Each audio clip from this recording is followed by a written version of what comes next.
ओम नमो भगवते वासुदेवाय। बंधुगण भलगपर एही श्रद्धामय आध्यात्मिक अध्याय को आपण मानंकु अजस्र स्वागत।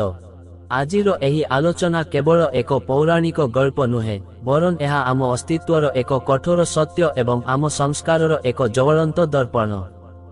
आपण जानती कि आजकु हजार हजार वर्ष पूर्वे महर्षि वेदव्यास निजर दिव्य दृष्टि बलरे आगामी समयर एभली एक करुण चित्र आंकिथिले जहा आजी आम आखि आगरे अक्षरे अक्षरे सत्य प्रमाणित हेउछि। आमे काहींकि आजी निज जन्मदातांको आखिरे अविश्रांत लुह देखुछु। केबेठारु आम समाजरे पितामातांको स्थान देवतांको आसनरु खसी केवल एक बोझरे परिणत हेला। कौन सेही कारण जेउंथिपाई कलिजुगर संतान निजर परम पूज्य पितामातांको सह एभली पांचटी भयंकर भूल करिबो जहा शास्त्र अनुसारे एक अक्षमणीय अपराध।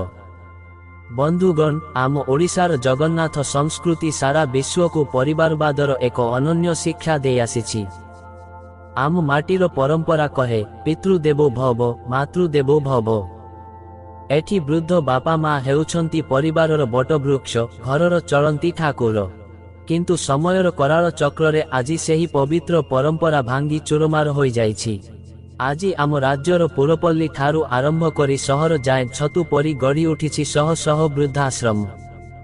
जेउ बापा माँ निजर रक्त को पानी करी निज सुख को जलांजलि देई संतान को मनीष करिथिले शेषरे सेही माने ही आजी निज घरे अलोड़ा होई जाउछंती।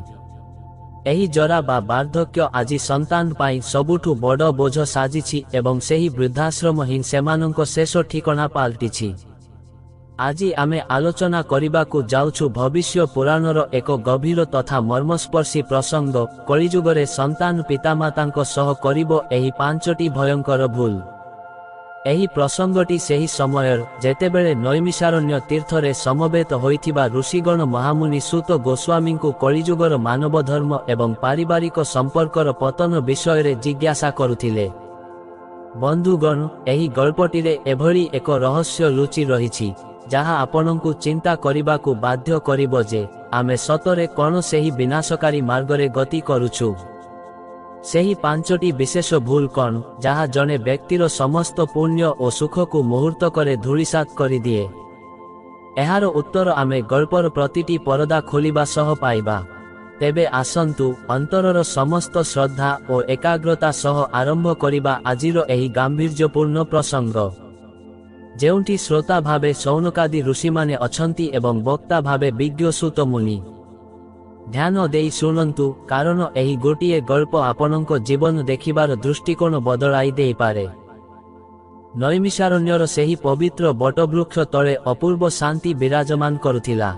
महर्षि सौनक एवं अन्यान्य 80,000 ऋषिगण गभीर चिंतारे निमग्न थिले। सेमानंको आखिरे भविष्यतर कराल रूपकु नेई एक आशंका थिला। सूत गोस्वामींको आड़कु चाही महर्षि सौनक विनीत भावरे प्रश्न कले, हे महाभाग आपण समस्त पुराण और शास्त्रर ज्ञाता। आपण कहिले जे कलिजुगरे धर्म क्षय हेबो किंतु कोन संस्कार मध्य शेष होई जीवो। मनुष्य कोन निजर जन्मदातांकु मध्य चिन्हि पारिबो नाही। केउ कारणरु संतान निज पितामातांको सह शत्रुता करिबो।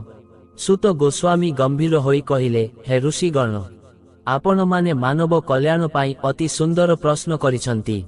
भविष्य पुराणरे भगवान सूर्यदेव एही पारिवारिक पतनर कथा वर्णना करिसंती। जेतेबेले कलिजुगर प्रभाव बढ़िबो मनुष्यर बुद्धि कलुषित हेबो। एही संपर्करे एक प्राचीन शास्त्र कहे, आयु सत्वं बलं आरोग्यं सुखं प्रीति विवर्धन पितृभक्तिर परो धर्म नास्ति तत्समं तप। अर्थात पितामातांको सेवा ही परम धर्म और तपस्या। किंतु कलिजुगरे संतान एहाकु भूली जीवो। एही संपर्करे मुन आपनंकु एक गल्प सुनाउछि। कोशल राज्यर एक धनी जमीदार परिवारर कथा। सेठारे जने वृद्ध पिता निज संतान पाई सर्वस्व त्याग करिथिले किंतु समय चक्ररे सेही संतान ही तांको पाई जमदूत सदृश होइगला। सेही जमीदारंको पुत्र जेतेबेले जन्म होइथिला पिता भाबिथिले से तांकर बार्धक्यर जष्टि हेबो। किंतु कलिर प्रभाव एते भयंकर थिला जे पुत्र बड़ हेबा परे पितांको प्रति घृणा भाव पोषण कला।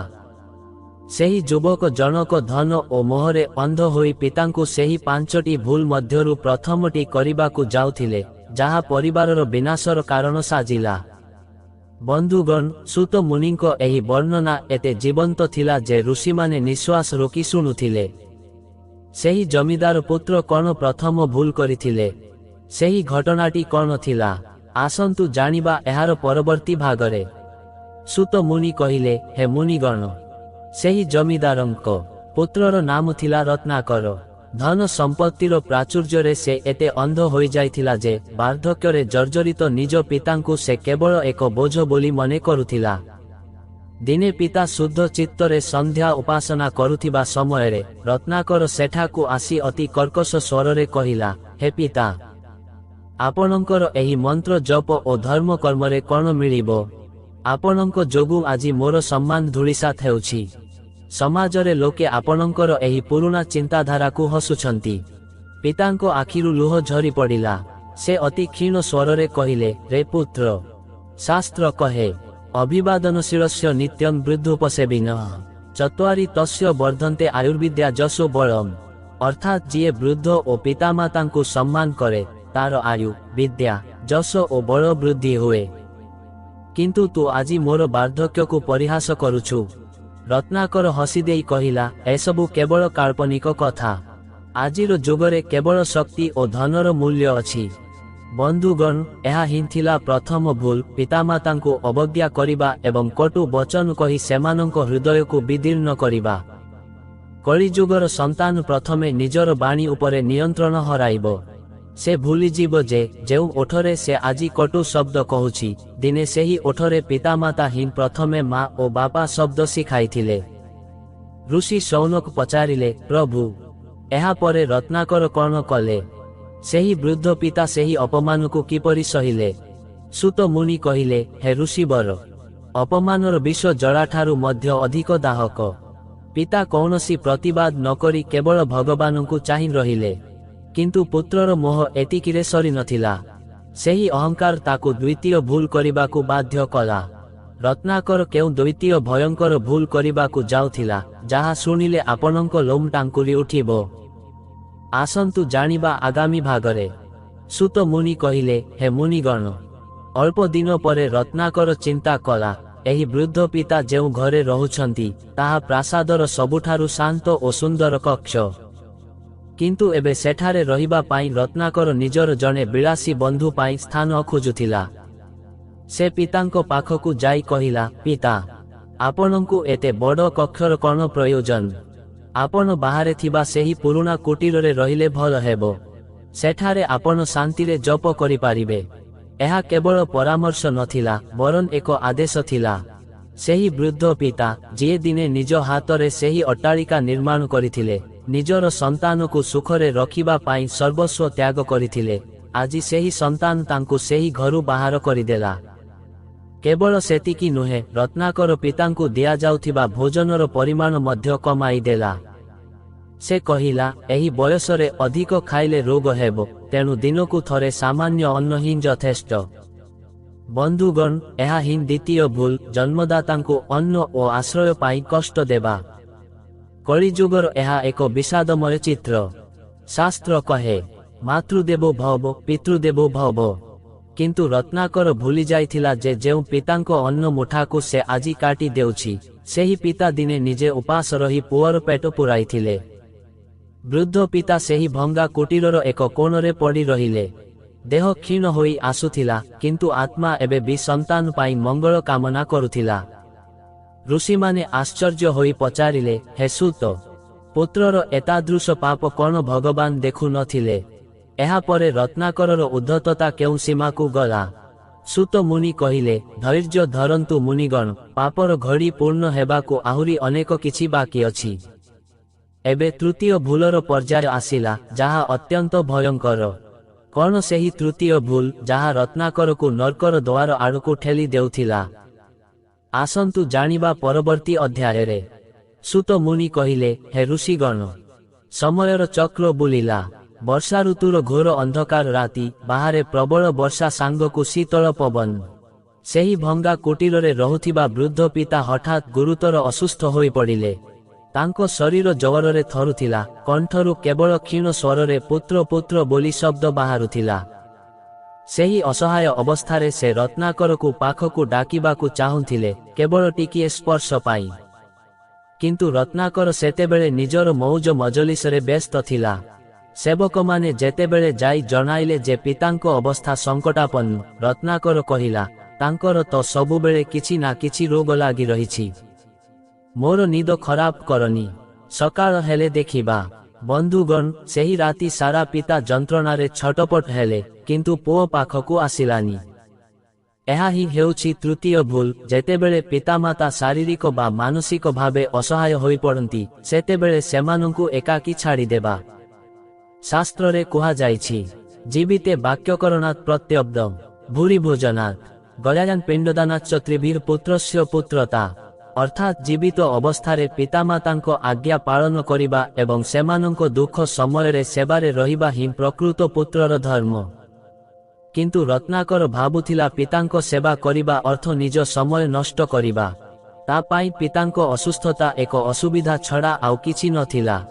ଶୌନକାଦି ଋଷିମାନେ ଦୀର୍ଘଶ୍ୱାସ ପକାଇ ପଚାରିଲେ, ହେ ମହାମୁନି, ଯେଉଁ ସନ୍ତାନ ଏଭଳି ପାଷାଣ ହୃଦୟ ହୋଇଯାଏ, ତାର କ'ଣ କେବେ ମୁକ୍ତି ମିଳେ? ଏହାପରେ ସେ କ'ଣ କଲା? ସୁତ ମୁନି କହିଲେ, ରତ୍ନାକରର ଏହି ନିଷ୍ଠୁରତା ତାର ଚତୁର୍ଥ ଭୁଲ ଆଡ଼କୁ ବାଟ କଢ଼େଇ ନେଲା, ଯାହା ଶୁଣିଲେ ଧର୍ମରାଜ ମଧ୍ୟ କ୍ରୋଧିତ ହୁଅନ୍ତି। ସେହି ଚତୁର୍ଥ ଭୁଲଟି କ'ଣ ଥିଲା, ଯାହା ପରିବାରର ସମସ୍ତ ପୁଣ୍ୟକୁ ଭସ୍ମ କରିଦେଲା? ଆସନ୍ତୁ ଜାଣିବା ପରବର୍ତ୍ତୀ ଭାଗରେ। ସୁତ ମୁନି କହିଲେ, ହେ ମୁନିଶ୍ରେଷ୍ଠଗଣ, ଦିନେ ରତ୍ନାକର ନିଜ ଗୃହରେ ଏକ ବଡ଼ ଭୋଜିର ଆୟୋଜନ କରିଥିଲା। ସେଠାକୁ ଦୂରଦୂରାନ୍ତରୁ ଅନେକ ପ୍ରଭାବଶାଳୀ ବ୍ୟକ୍ତି ଓ ବଡ଼ ବଡ଼ ଜମିଦାରମାନେ ନିମନ୍ତ୍ରିତ ହୋଇ ଆସିଥିଲେ। ଚତୁର୍ଦିଗରେ ଆଲୋକମାଳା ଓ ସୁଗନ୍ଧିତ ଦ୍ରବ୍ୟର ମହକ ଖେଳି ଯାଉଥିଲା। ଠିକ୍ ସେହି ସମୟରେ ଭୁଲବଶତଃ ସେହି ବୃଦ୍ଧ ପିତା ନିଜର ଚିରାମଇଳା ବସ୍ତ୍ର ପିନ୍ଧି ହାତରେ ଏକ ବାଡ଼ି ଧରି ଅତି କଷ୍ଟରେ ସେହି ସଭା ମଝିକୁ ଚାଲି ଆସିଲେ। ସେ ହୁଏତ ପୁଅକୁ କିଛି ମାଗିବାକୁ କିମ୍ବା କେବଳ ପୁଅର ଖୁସି ଦେଖିବାକୁ ଆସିଥିଲେ।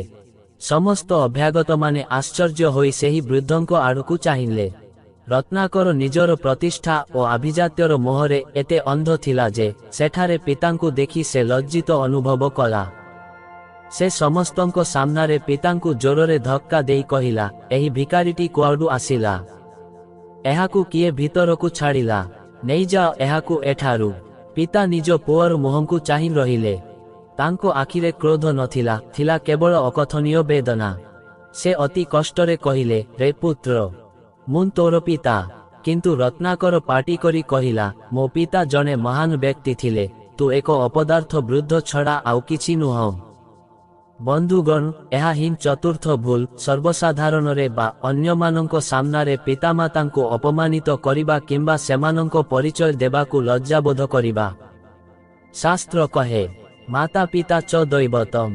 ଯେଉଁ ସନ୍ତାନ ନିଜ ଜନ୍ମଦାତାଙ୍କୁ ସମ୍ମାନ ଦେଇପାରେ ନାହିଁ, ସେ ସମଗ୍ର ସଂସାରର ସମ୍ମାନ ପାଇଲେ ମଧ୍ୟ ଭଗବାନଙ୍କ ଆଖିରେ ଜଣେ ପାପୀ ହୋଇ ରହେ। ସୁତ ମୁନି ଆଗକୁ କହିଲେ, ହେ ଋଷିଗଣ, ସେହିଦିନ ପିତାଙ୍କ ହୃଦୟ ଭାଙ୍ଗି ଚୁରମାର ହୋଇଗଲା। ସେ ଚୁପଚାପ ନିଜ କୁଟୀରକୁ ଫେରିଗଲେ। କିନ୍ତୁ ରତ୍ନାକରର ପାପ ଏତିକିରେ ଅଟକି ନଥିଲା। ଏବେ ପଞ୍ଚମ ଭୁଲର ବେଳ ଆସିଥିଲା, ଯାହା ସବୁଠାରୁ ଭୟଙ୍କର ଏବଂ ଯାହା ପରେ ବିଧାତା ମଧ୍ୟ କ୍ଷମା ଦିଅନ୍ତି ନାହିଁ। କ'ଣ ସେହି ପଞ୍ଚମ ଭୁଲ, ଯାହା ଶୁଣିଲେ ପୃଥିବୀ ମଧ୍ୟ ଥରିଉଠେ? ଆସନ୍ତୁ ଜାଣିବା ଆଗାମୀ ଭାଗରେ। ସୁତ ମୁନି କହିଲେ, ହେ ଋଷିଗଣ, ସେହି ଅପମାନ ପରେ ବୃଦ୍ଧ ପିତା ସମ୍ପୂର୍ଣ୍ଣ ମୌନ ହୋଇଗଲେ। ତାଙ୍କର ଜୀଇବାର ଇଚ୍ଛା ଧୀରେ ଧୀରେ ଶେଷ ହୋଇ ଆସୁଥିଲା। ଦିନେ ସେ ମରଣଶଯ୍ୟାରେ ପଡ଼ି ରତ୍ନାକରକୁ ଶେଷଥର ପାଇଁ ପାଖକୁ ଡାକିବାକୁ ସେବକମାନଙ୍କୁ କହିଲେ। ସେ ଚାହୁଁଥିଲେ ପୁଅର ହାତକୁ ଟିକିଏ ଧରି ତାକୁ ଆଶୀର୍ବାଦ ଦେଇ ଯିବାକୁ। ସେ ଚାହୁଁଥିଲେ ରତ୍ନାକର ତାଙ୍କ ମୁଖରେ ଟିକିଏ ଗଙ୍ଗାଜଳ ଓ ତୁଳସୀ ଦେଉ, ଯାହା ଦ୍ୱାରା ତାଙ୍କର ପ୍ରାଣ ଶାନ୍ତିରେ ବାହାରିଯିବ। କିନ୍ତୁ ରତ୍ନାକର ସେତେବେଳେ ନିଜର ବ୍ୟବସାୟିକ କାର୍ଯ୍ୟରେ ଏତେ ବ୍ୟସ୍ତ ଥିଲା ଯେ ସେ କହିଲା, ମୋର ଏବେ ବହୁତ ଗୁରୁତ୍ୱପୂର୍ଣ୍ଣ କାମ ଅଛି। ବୁଢ଼ା ଲୋକଟା ତ ସବୁବେଳେ ମରିବାକୁ ବସିଛି, କିଛି ହେବନି। ସେ ନିଜ ପିତାଙ୍କ ପାଖକୁ ଗଲା ନାହିଁ। ବୃଦ୍ଧ ପିତା ନିଜ ସନ୍ତାନର ବାଟ ଚାହିଁ ଚାହିଁ ଶେଷରେ ଏକାକୀ ଅସହାୟ ଭାବରେ ସେହି ଅନ୍ଧାର କୁଟୀରରେ ପ୍ରାଣ ତ୍ୟାଗ କଲେ। ବନ୍ଧୁଗଣ, ଏହା ହିଁ ପଞ୍ଚମ ଭୁଲ, ପିତାମାତାଙ୍କ ଶେଷ ସମୟରେ ସେମାନଙ୍କ ପାଖରେ ନ ରହିବା ଏବଂ ସେମାନଙ୍କୁ ସର୍ବନିମ୍ନ ଶ୍ରଦ୍ଧା ଓ ସଂସ୍କାରରୁ ବଞ୍ଚିତ କରିବା। ଶାସ୍ତ୍ରରେ ଏକ ଅତି ଗୁରୁତ୍ୱପୂର୍ଣ୍ଣ ପଦ୍ୟ ଅଛି, ମାତରନ୍ ପିତରନ୍ ଚୈବ ଯସ୍ତୁ ପୁତ୍ରୋ ବିମନ୍ୟତେ ସ ଗଚ୍ଛେନ୍ନରକଂ ଘୋରଂ ଯାବଦାଭୂତ ସମ୍ପ୍ଳବମ୍। ଅର୍ଥାତ୍ ଯେଉଁ ପୁତ୍ର ନିଜ ମାତା ପିତାଙ୍କୁ ଅସମ୍ମାନ ଓ ଅବଜ୍ଞା କରେ, ସେ ପ୍ରଳୟ ପର୍ଯ୍ୟନ୍ତ ଘୋର ନର୍କରେ ବାସ କରେ। ରତ୍ନାକର ଭାବିଥିଲା ପିତା ଚାଲିଗଲେ ସେ ଆହୁରି ମୁକ୍ତ ହୋଇଯିବ, କିନ୍ତୁ ସେ ଜାଣିନଥିଲା ଯେ ପିତାଙ୍କ ମୃତ୍ୟୁ ସହିତ ତାର ଭାଗ୍ୟର ସୂର୍ଯ୍ୟ ମଧ୍ୟ ଅସ୍ତ ହୋଇସାରିଛି। ଋଷିଗଣ ଭୟଭୀତ ହୋଇ ପଚାରିଲେ, ହେ ସୂତ, ପିତାଙ୍କ ମୃତ୍ୟୁ ପରେ ରତ୍ନାକର କ'ଣ ଅନୁତାପ କଲା? ତାର ପରିଣତି କ'ଣ ହେଲା? ସୂତ ମୁନି ଗମ୍ଭୀର ସ୍ୱରରେ କହିଲେ, ଧୈର୍ଯ୍ୟ ଧରନ୍ତୁ, ଏବେ ହିଁ ତ କର୍ମଫଳର ପ୍ରକୃତ ଖେଳ ଆରମ୍ଭ ହେବ। ରତ୍ନାକରର ଜୀବନରେ ଏଭଳି ଏକ ଘଟଣା ଘଟିବାକୁ ଯାଉଥିଲା, ଯାହା ତାକୁ ତାର ସମସ୍ତ ପାପର ହିସାବ ଦେବାକୁ ବାଧ୍ୟ କଲା। ସେହି କର୍ମଫଳ କିପରି ରତ୍ନାକରକୁ ଶାସ୍ତି ଦେଲା, ଆସନ୍ତୁ ଜାଣିବା। ସୂତ ମୁନି କହିଲେ, ହେ ଋଷିଗଣ, ପିତାଙ୍କ ମୃତ୍ୟୁର କିଛି ବର୍ଷ ବିତିଗଲା। ରତ୍ନାକର ଏବେ ନିଜେ ଜଣେ ପ୍ରୌଢ଼ ପିତା। ତାର ଗୋଟିଏ ପୁତ୍ର ମଧ୍ୟ ବଡ଼ ହୋଇସାରିଥିଲା। ରତ୍ନାକର ଭାବିଥିଲା ସେ ନିଜ ପୁଅ ପାଇଁ ଅଜସ୍ର ଧନ ସାଇତି ରଖିଛି, ତେଣୁ ତାର ବାର୍ଦ୍ଧକ୍ୟ ଅତ୍ୟନ୍ତ ସୁଖମୟ ହେବ। କିନ୍ତୁ ସେ ଭୁଲି ଯାଇଥିଲା ଯେ ପ୍ରକୃତି କେବେ ବି କାହାର ଋଣ ରଖେ ନାହିଁ।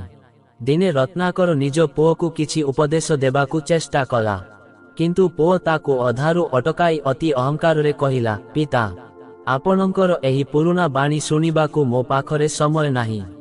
ଆପଣ ନିଜ କାମରେ ମନ ଦିଅନ୍ତୁ। ରତ୍ନାକର ସ୍ତବ୍ଧ ହୋଇଗଲା। ତାକୁ ଠିକ୍ ସେହିଭଳି ଅନୁଭବ ହେଲା, ଯେମିତି ସେ ଦିନେ ନିଜ ପିତାଙ୍କୁ କହିଥିଲା। ଶାସ୍ତ୍ରରେ ଏକ ଅତି ସୁନ୍ଦର କଥା ଅଛି, ଯାଦୃଶଂ ବପତେ ବୀଜଂ କ୍ଷେତ୍ରମାସାଦ୍ୟ କର୍ଷକ ସୁକୃତେ ଦୁଷ୍କୃତେ ବାପି ତାଦୃଶଂ ଫଳମଶ୍ନୁତେ। ଅର୍ଥାତ୍ ଜଣେ କୃଷକ କ୍ଷେତରେ ଯେଉଁଭଳି ବୀଜ ବୁଣେ, ସେହିଭଳି ଫଳ ଅମଳ କରେ। ଶୁଭ କର୍ମ ହେଉ ବା ଅଶୁଭ, ମନୁଷ୍ୟକୁ ତାର ଫଳ ଭୋଗିବାକୁ ହିଁ ପଡ଼ିବ। ରତ୍ନାକର ଯେଉଁ ଅବଜ୍ଞାର ବିଶ୍ୱ ବୃକ୍ଷ ରୋପଣ କରିଥିଲା, ଆଜି ତାକୁ ସେହି ବିଷାକ୍ତ ଫଳ ଚାଖିବାକୁ ପଡୁଥିଲା। ଧୀରେ ଧୀରେ ରତ୍ନାକରର ସ୍ୱାସ୍ଥ୍ୟ ମଧ୍ୟ ଖରାପ ହେବାକୁ ଲାଗିଲା। ସେ ଅନୁଭବ କଲା ଯେ ତାର ନିଜ ପୁଅ ତାକୁ ସେହିଭଳି ଏକ କୋଣକୁ ଠେଲି ଦେଉଛି, ଯେମିତି ସେ ତାର ପିତାଙ୍କୁ ଦେଇଥିଲା। ବନ୍ଧୁଗଣ, ସୂତ ମୁନିଙ୍କ ଏହି ବର୍ଣ୍ଣନା ଶୁଣି ଋଷିମାନଙ୍କ ଆଖି ଛଳଛଳ ହୋଇଗଲା। ସେମାନେ ବୁଝିପାରିଲେ ଯେ ସନ୍ତାନ ଯେଉଁ 5ଟି ଭୁଲ କରେ, ତାହା ପ୍ରକୃତରେ ତାର ନିଜ ବିନାଶର ମୂଳଦୁଆ। ରତ୍ନାକର ଏବେ ନିଜର ଭୁଲ ବୁଝିପାରୁଥିଲା, କିନ୍ତୁ ସମୟ ତା ହାତରୁ ଖସି ସାରିଥିଲା। ଋଷି ଶୌନକ ପଚାରିଲେ, ପ୍ରଭୁ, ରତ୍ନାକର କ'ଣ ଏହି ଦୁଃଖରୁ ମୁକ୍ତି ପାଇଲା? ତାର ଅନ୍ତିମ ପରିଣତି କ'ଣ ହେଲା? ସୂତ ମୁନି କହିଲେ, ନିୟତିର ବିଚାର ଏବେ ଆହୁରି ଭୟଙ୍କର ହେବାକୁ ଯାଉଛି। ରତ୍ନାକରର ପୁଅ କ'ଣ କଲା, ତାହା ଶୁଣିଲେ ଆପଣମାନେ ବିଚଳିତ ହୋଇପଡ଼ିବେ। ସୂତ ମୁନି କହିଲେ, ହେ ମୁନିଗଣ, ରତ୍ନାକର ଏବେ ସମ୍ପୂର୍ଣ୍ଣ ଶଯ୍ୟାଶାୟୀ। ଦିନେ ସେ ଦେଖିଲା ତାର ପୁଅ ନିଜ ବନ୍ଧୁମାନଙ୍କ ସହ ବସି ହସଖୁସି କରୁଛି। ରତ୍ନାକର କ୍ଷୀଣ ସ୍ୱରରେ ପୁଅକୁ ପାଖକୁ ଡାକିଲା ଏବଂ କହିଲା, ରେ ପୁତ୍ର, ମୋତେ ଟିକିଏ ପାଣି ଦେ, ମୋ କଣ୍ଠ ଶୁଖି ଯାଉଛି। କିନ୍ତୁ ପୁଅ ପାଖକୁ ଆସିବା ପରିବର୍ତ୍ତେ ଦୂରରୁ ହିଁ କହିଲା, ମୁଁ ଏବେ ଜରୁରୀ ଆଲୋଚନାରେ ଅଛି, ସେବକକୁ କୁହନ୍ତୁ ସେ ଦେଇଯିବ। ଆଉ ଶୁଣନ୍ତୁ, ଅତିଥିମାନଙ୍କ ସାମ୍ନାରେ ଏମିତି ଚିତ୍କାର କରି ମୋର ସମ୍ମାନ ନଷ୍ଟ କରନ୍ତୁ ନାହିଁ। ରତ୍ନାକରର ଛାତି ଥରି ଉଠିଲା। ତାକୁ ମନେ ପଡ଼ିଗଲା ସେହି ଦିନର କଥା, ଯେବେ ସେ ନିଜ ପିତାଙ୍କୁ ଭୋଜି ସଭାରେ ଅପମାନିତ କରି ବାହାର କରିଦେଇଥିଲା। ସେ ଅନୁଭବ କଲା ଯେ ତାର ସନ୍ତାନ ଠିକ୍ ସେହି ଶବ୍ଦଗୁଡ଼ିକୁ ବ୍ୟବହାର କରୁଛି, ଯାହା ସେ ଦିନେ ନିଜ ମୁହଁରେ କହିଥିଲା। ଶାସ୍ତ୍ର କହେ, ମାତୃପିତୃକୃତଂ ପାପଂ ପୁତ୍ରେ ପ୍ରତିବିମ୍ବତି। ଅର୍ଥାତ୍ ପିତାମାତା ଯେଉଁ ପାପ କରନ୍ତି, ତାହା ସନ୍ତାନ ମଧ୍ୟରେ ପ୍ରତିବିମ୍ବିତ ହୁଏ ଏବଂ ସେହି ସନ୍ତାନ ମାଧ୍ୟମରେ ହିଁ ପିତାମାତାଙ୍କୁ ନିଜ କର୍ମର ଫଳ ଭୋଗିବାକୁ ପଡ଼େ। ରତ୍ନାକର ବୁଝିଗଲା ଯେ ସେ ନିଜ ପୁଅକୁ କେବଳ ଧନ ସମ୍ପତ୍ତି ଦେଇଥିଲା, କିନ୍ତୁ ସଂସ୍କାର ଦେଇନଥିଲା। ସେ ନିଜ ପିତାଙ୍କୁ ଅବହେଳା କରି ଯେଉଁ ଉଦାହରଣ ସୃଷ୍ଟି କରିଥିଲା, ତାର ପୁଅ ଆଜି ତାକୁ ହିଁ ଅନୁସରଣ କରୁଛି। ତାର ଅବସ୍ଥା ଏବେ ସେହି କୁଟୀରର ବୃଦ୍ଧ ପିତାଙ୍କ ଭଳି ହୋଇଯାଇଥିଲା।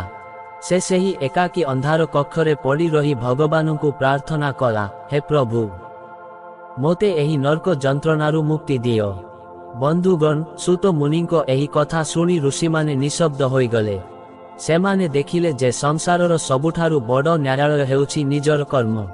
ରତ୍ନାକରର ପାପର ପରିସୀମା ଏବେ ଶେଷ ପର୍ଯ୍ୟାୟରେ ଥିଲା। କିନ୍ତୁ ସେହି ସମୟରେ ଏଭଳି ଏକ ଘଟଣା ଘଟିଲା ଯାହା ସମସ୍ତଙ୍କୁ ଚକିତ କରିଦେଲା। ସୂତ ମୁନି କହିଲେ, ହେ ଋଷିଗଣ, ଶଯ୍ୟାଶାୟୀ ରତ୍ନାକର ଦେଖିଲା ତାର ପୁଅ କେବଳ ତାକୁ ଅବହେଳା କରୁନାହିଁ, ବରଂ ତାର ମୃତ୍ୟୁକୁ ଅପେକ୍ଷା କରିଛି ଯେମିତି ସେ ସମସ୍ତ ସମ୍ପତ୍ତିର ଅଧିକାରୀ ହୋଇପାରିବ। ଦିନେ ରାତିରେ ରତ୍ନାକର ଶୁଣିବାକୁ ପାଇଲା ତାର ପୁଅ ଓ ବୋହୂ ପରସ୍ପର ଭିତରେ ଆଲୋଚନା କରୁଛନ୍ତି ଯେ ଏହି ବୁଢ଼ାଟା କେବେ ମରିବ କେଜାଣି। ଏହାଙ୍କ ସେବାରେ ଅଯଥା ଧନ ଓ ସମୟ ନଷ୍ଟ ହେଉଛି। ଏହି ଶବ୍ଦଗୁଡ଼ିକ ରତ୍ନାକରର ହୃଦୟକୁ ବଜ୍ର ଭଳି ଆଘାତ କଲା। ତାକୁ ମନେ ପଡ଼ିଲା ଦିନେ ସେ ମଧ୍ୟ ନିଜ ପିତାଙ୍କ ପାଇଁ ଏମିତି ହିଁ କୁରୁକ୍ଷେତ୍ର ସଜାଇଥିଲା। ସେହି ରାତିରେ ସେ ଅତି କଷ୍ଟରେ ଶଯ୍ୟା ତ୍ୟାଗ କରି ଘୋଷାରି ହୋଇ ହୋଇ ନିଜ ପିତାଙ୍କ ସେହି ପୁରୁଣା ଭଙ୍ଗା କୁଟୀର ପାଖକୁ ଗଲା ଯେଉଁଠି ତାର ପିତା ଶେଷ ନିଶ୍ୱାସ ତ୍ୟାଗ କରିଥିଲେ। ସେଠାରେ ପହଞ୍ଚି ରତ୍ନାକର ସେହି ମାଟିକୁ ଆଉଁସି ପକାଇଲା ଏବଂ ପାଗଳ ଭଳି କାନ୍ଦିବାକୁ ଲାଗିଲା। ଶାସ୍ତ୍ର କହେ, ପଶ୍ଚାତାପ ନୃଣାଂ ପାପଂ ନିଃଶେଷଂ କୁରୁତେ କ୍ଷଣାତ୍, ଅର୍ଥାତ୍ ମନୁଷ୍ୟର ଶୁଦ୍ଧ ଅନ୍ତରର ପଶ୍ଚାତାପ ତାର ଭୟଙ୍କର ପାପକୁ ମଧ୍ୟ କ୍ଷୟ କରିବାର ଶକ୍ତି ରଖେ। କିନ୍ତୁ ରତ୍ନାକର ପାଇଁ ଏହି ପଶ୍ଚାତାପ ବହୁତ ବିଳମ୍ବରେ ଆସିଥିଲା। ସେ ସେହି କୁଟୀରର ଧୂଳିରେ ମୁଣ୍ଡ ବାଡ଼େଇ କହିଲା, ହେ ପିତା, ମୋତେ କ୍ଷମା କରିଦିଅ। ମୁଁ ସେହି 5ଟି ଭୁଲ କରିଥିଲି ଯାହାର ପ୍ରାୟଶ୍ଚିତ ଆଜି ମୋତେ ନିଜ ସନ୍ତାନଠାରୁ ମିଳୁଛି। ମୁଁ ବୁଝିପାରିଲି ଯେ ପିତାମାତାଙ୍କ ଅଭିଶାପ କେବେ ଶବ୍ଦରେ ନଥାଏ, ତାହା ସେମାନଙ୍କ ଆଖିର ଲୁହରେ ଥାଏ। ବନ୍ଧୁଗଣ, ସୂତ ମୁନିଙ୍କ ଏହି ବର୍ଣ୍ଣନା ଶୁଣି ଋଷିମାନେ ମଧ୍ୟ ସ୍ତବ୍ଧ ହୋଇଗଲେ। ରତ୍ନାକର ସେହି ମାଟିରେ ପଡ଼ି ନିଜ ଜୀବନର ସମସ୍ତ ଭୁଲକୁ ମନେ ପକାଉଥିଲା। ତାର ଅନ୍ତିମ ସମୟ ନିକଟତର ହେଉଥିଲା, କିନ୍ତୁ ତାର ମୁଖରେ ପିତାଙ୍କ ପାଇଁ ପ୍ରକୃତ ସମ୍ମାନ ଏବଂ ନିଜ କର୍ମ ପାଇଁ ଘୃଣା ଥିଲା। ଶୌନକ ପଚାରିଲେ, ହେ ପ୍ରଭୁ, ରତ୍ନାକରର ଏହି ଦୁଃଖଦ ଜୀବନର ଶେଷ କ'ଣ ଏମିତି ହେଲା? ସେହି 5ଟି ଭୁଲର ସମ୍ପୂର୍ଣ୍ଣ ରହସ୍ୟ କ'ଣ?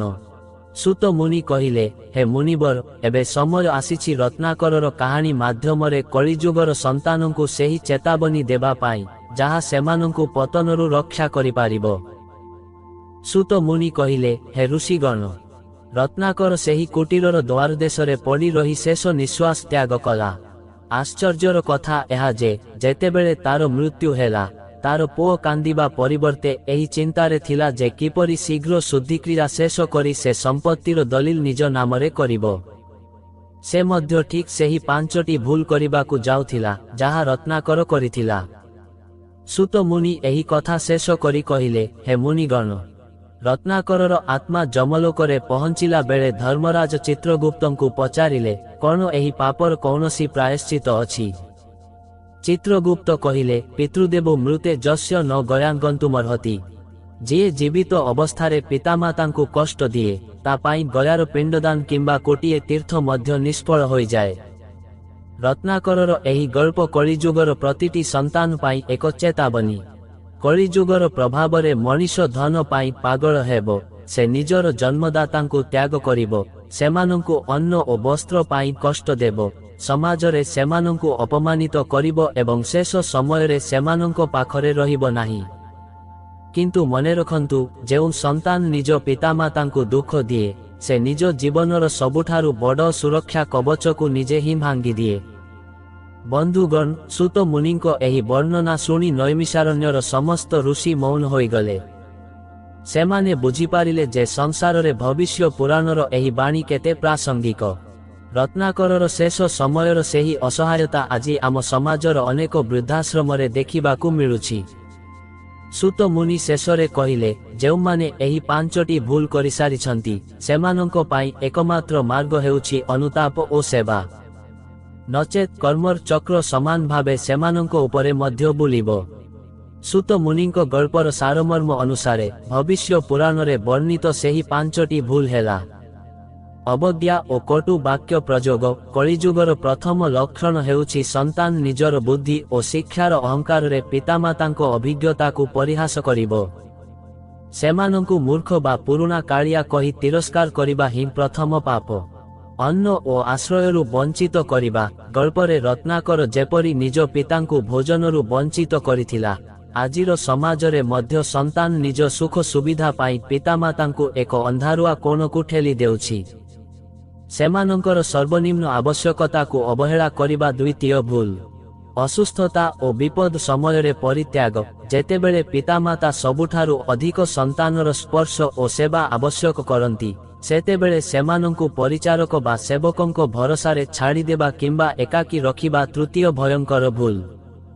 ସାର୍ବଜନୀନ ଅପମାନ। ନିଜର ସାମାଜିକ ପ୍ରତିଷ୍ଠା ବା ବନ୍ଧୁମାନଙ୍କ ସାମ୍ନାରେ ପିତାମାତାଙ୍କ ସାଧାରଣ ରୂପ ବା ବେଶଭୂଷାକୁ ନେଇ ଲଜ୍ଜାବୋଧ କରିବା ଏବଂ ସେମାନଙ୍କୁ ଅନ୍ୟଙ୍କ ଆଗରେ ହେୟଜ୍ଞାନ କରିବା ହେଉଛି ଚତୁର୍ଥ ପାପ। 5. ଅନ୍ତିମ ସମୟର ମୌଳିକ ସଂସ୍କାରରୁ ବଞ୍ଚିତ କରିବା। ପିତାମାତାଙ୍କ ମୃତ୍ୟୁ ପୂର୍ବରୁ ସେମାନଙ୍କ ମନରେ ଶାନ୍ତି ଦେବା ପରିବର୍ତ୍ତେ କେବଳ ସମ୍ପତ୍ତି ପାଇଁ ଲାଳାୟିତ ହେବା ଏବଂ ସେମାନଙ୍କ ଅନ୍ତିମ ଇଚ୍ଛାକୁ ସମ୍ମାନ ନ ଦେବା ହେଉଛି ସବୁଠାରୁ ବଡ଼ ଭୁଲ। ବନ୍ଧୁଗଣ, ଏହି 5ଟି ଭୁଲ ପଛର ଗୂଢ଼ ରହସ୍ୟ ହେଉଛି କର୍ମର ପ୍ରତିଫଳନ। ଆପଣ ଆଜି ନିଜ ପିତାମାତାଙ୍କ ସହ ଯେଉଁ ବ୍ୟବହାର କରୁଛନ୍ତି, ଆପଣଙ୍କ ସନ୍ତାନ ଆପଣଙ୍କୁ ଦେଖି ସେଇଆ ହିଁ ଶିଖୁଛି। ଏହା ଏକ ଚକ୍ର, ଯାହା ରତ୍ନାକରର ଜୀବନରେ ଆମେ ଦେଖିବାକୁ ପାଇଲେ। ଭବିଷ୍ୟ ପୁରାଣ କହେ, ଯିଏ ଏହି 5ଟି ଭୁଲରୁ ଦୂରେଇ ରହେ, ଭଗବାନ ହରି ତାଙ୍କ ଉପରେ ସଦା ସନ୍ତୁଷ୍ଟ ରହନ୍ତି। ବନ୍ଧୁଗଣ, ଆଜିର ଏହି ଗଭୀର ଆଲୋଚନା ଆପଣମାନଙ୍କୁ କେମିତି ଲାଗିଲା? ଆମେ ଆଶା କରୁଛୁ ଯେ ରତ୍ନାକରର ଜୀବନ କାହାଣୀ ଆପଣଙ୍କ ହୃଦୟକୁ ନିଶ୍ଚିତ ଭାବେ ସ୍ପର୍ଶ କରିଥିବ ଏବଂ ପିତାମାତାଙ୍କ ସେବା ପ୍ରତି ଆପଣଙ୍କ ଶ୍ରଦ୍ଧାକୁ ଆହୁରି ଦୃଢ଼ କରିଥିବ। ମନେ ରଖନ୍ତୁ, ପିତାମାତା ହେଉଛନ୍ତି ପୃଥିବୀର ଜୀବନ୍ତ ଦେବତା। ସେମାନଙ୍କ ଆଶୀର୍ବାଦ ବିନା ସଂସାରରେ କୌଣସି ବିଜୟ ବା ସୁଖ ସ୍ଥାୟୀ ନୁହେଁ। ଯଦି ଆମେ ସେମାନଙ୍କୁ ସମ୍ମାନ ଦେବା, ତେବେ ହିଁ ଆମେ ଆମର ଭବିଷ୍ୟତ ପିଢ଼ିଠାରୁ ସମ୍ମାନ ପାଇବାର ଅଧିକାରୀ ହେବା। ଯଦି ଆପଣଙ୍କୁ ଆମର ଏହି ପ୍ରୟାସ ଭଲ ଲାଗିଲା, ତେବେ ଏହି ଭିଡିଓକୁ ଲାଇକ୍ କରନ୍ତୁ ଏବଂ ନିଜର ବନ୍ଧୁ ତଥା ପରିବାରବର୍ଗଙ୍କ ସହ ସେୟାର କରନ୍ତୁ, ଯାହାଦ୍ୱାରା ଏହି ସୁନ୍ଦର ସଂସ୍କାର ସମସ୍ତଙ୍କ ପାଖରେ ପହଞ୍ଚି ପାରିବ। ଏଭଳି ଅନେକ ପୁରାଣ ଗଳ୍ପ ଏବଂ ଶାସ୍ତ୍ରୀୟ ତଥ୍ୟ ଜାଣିବା ପାଇଁ ଆମର ଏହିକୁ ଫଲୋ କରନ୍ତୁ। ଆପଣଙ୍କର ମତାମତ ଆମ ପାଇଁ ଅତ୍ୟନ୍ତ ମୂଲ୍ୟବାନ। କମେଣ୍ଟ ବକ୍ସରେ ନିଶ୍ଚୟ ଲେଖନ୍ତୁ, ଆଗକୁ ଆପଣ କେଉଁ ପୁରାଣର କଥା ଶୁଣିବାକୁ ଚାହୁଁଛନ୍ତି। ଆଜି ପାଇଁ ଏତିକି। ମହାପ୍ରଭୁ ଶ୍ରୀଜଗନ୍ନାଥ ଆପଣଙ୍କୁ ଏବଂ ଆପଣଙ୍କ ପରିବାରକୁ ସର୍ବଦା ସୁଖ, ଶାନ୍ତି ଏବଂ ଆରୋଗ୍ୟରେ ରଖନ୍ତୁ। ପିତାମାତାଙ୍କ ସେବାରେ ନିଜକୁ ନିୟୋଜିତ କରି ଜୀବନକୁ ସାର୍ଥକ କରନ୍ତୁ। ଖୁବ୍ ଶୀଘ୍ର ଆମେ ପୁଣି ଏକ ନୂଆ ଏବଂ ଶିକ୍ଷଣୀୟ ପ୍ରସଙ୍ଗ ନେଇ ଆସିବୁ। ସେ ପର୍ଯ୍ୟନ୍ତ ବିଦାୟ ଦିଅନ୍ତୁ। ଆପଣଙ୍କ ଦିନଟି ମଙ୍ଗଳମୟ ହେଉ। ନମସ୍କାର। ଜୟ ଶ୍ରୀ ହରି।